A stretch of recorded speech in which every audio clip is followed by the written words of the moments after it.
Sampurasun para wagi sadaya. Mugi-mugi wargi ginluran rahayu berkah. Salamet ti Gusti anu Maha Suci. Golontorna kaheman Gusti minuhan manah sareng emutan para wargi sadaya. Para wargi anu pikasih ku Gusti, tangtos para wargi kantos ngadangu anu namina batok bulu eusi madu. Asiknya sekali batok bulu eusi madu. Batok buluan eusina madu. Keren. Naon hartosna wargi sadaya batok bulu eusi madu teh kieu sauna. Rupa nama goreng. Eueuh tagog kitu tah. Nya. Eueuh tagogna eueuh pikareseupeun nama. Tapi eta hatena sae bager jeung pinter. Tah, eta batok bulu eusi madu. Jami anu teu dianggap, jami anu sok disaperekeun, disapirakeun, diapirainkeun, tapi tetela jerona luar biasa. Dina kitab suci aya 2 contoh. Seueur sarasamanya abdi mung nyana ke 2 contoh. Anu kahiji perjanjian heubeul jenenganna Elisa. Ieu Elisa gegentosna Nabi Elia. Anu kadua Sakeus. Anu di zaman perjanjian anyar. Para wagi sadaya dicutat dina 2 raja-raja upami aos panjang pisan. 2 raja-raja nyaroskeun pertawis Elisa. Elisa teh naon margina disebatkeun tadi digambarkeun batok bulu eusi madu ku margi. Elisa kantos dihina ku barudak sauna kieu. Gundul, butak, nikah gitunya, nyingkir. Eta kan dipoyokan. Dipoyok. Anu moyokna lain hiji 2 wargi sadaya 42 murang kali. Ya, duka para rumaja paranorman tinggorobok bayangkeun ku para wargi sadaya. Gundul, butak, nyingkir. Waduh, nya teu raos tah. Anu kadua contoh anu tadi disebatkeun teh nya eta Sakeus. Sakeus teh kepala narik pajak, tapi persoalan naon? Pendek awakna. Tah, pendek. Lajeng naon deui?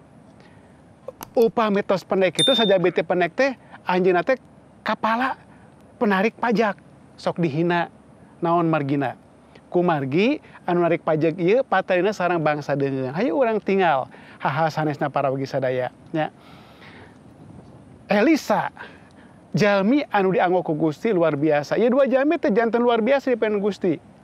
Elisa ku Gusti dianggo jalmi nu tadi disapirakeun teh disebut sok dipoyokan si Gundul teh ya. Ngayakeun sababaraha mujizat. Aya ngadamangkeun panyawatna aman tina kustana. Aya anu ditulungan eta hutang piutangna minyak seorang janda anu teu seep-seep teh ya. Lajeng kantos oge ngahirupkeun putra hiji jalmi anu di sunam teh nya. Naon deui? Kantos maparin tuang 100 jalmi warga sadaya, tapi rotina 20 siki. Nya. Lajeng kantos ngalepaskeun bangsa Israel tina serangan musuh. Ujug-ujug dicanak, dibebaskeun. Seueur pisan, malah mandugikeun ka bade parantos pupusna eta tulangna Elisa masih tiasa ngalantarankeun jalmi anu di ruang hirup deui wargi sadaya. Bilih teu terang, aos kitabna nya. Coba dos nerele ieu mah sakilas nungkul. Lajeng urang ningal tina Sakeus. Sakeus dina Lukas pasal 18 para wargi. Sakeus teh hoyong patepang sareng Gusti Yesus oge teu tiasa. Naon margina? Penek ku abdi dibayangkeun Sakeus teh nya penek, nya cebol, naek kana tangkal. Gutak-gitak kitu tah. Meureun pikaseureun nya diseung-seurikeun ku nu sejen oge pasti. Tapi anjeunna bungah naon sababna? Sabab kasumpingan Gusti Yesus. Gusti sumping ka bumina saurna kieu, Gusti kan dihina heula ku nu sejen. Nah, cenah eta teh Gusti Yesus teh guru teh cenah bet tuang jeung jelema anu gede dosa. Jadi Sakeus ngaraos pisan.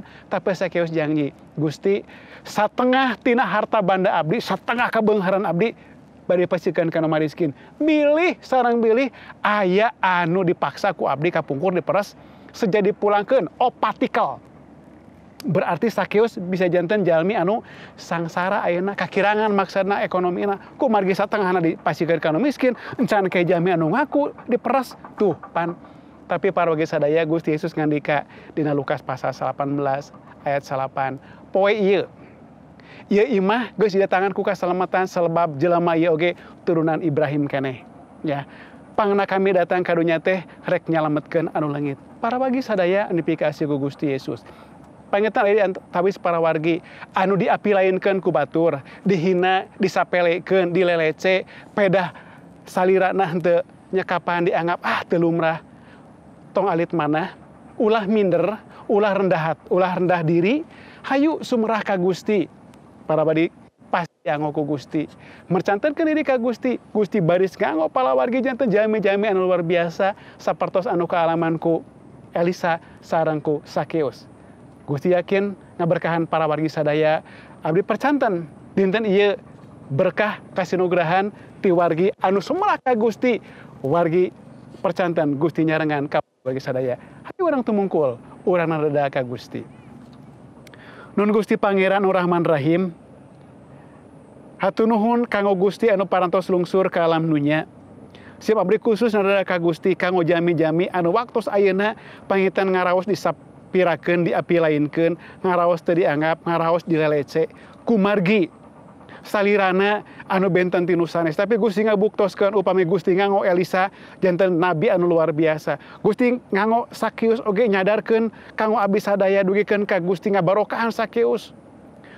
Kumargi jangjina ka Gusti, kasumangetanana milari Gusti Yesus.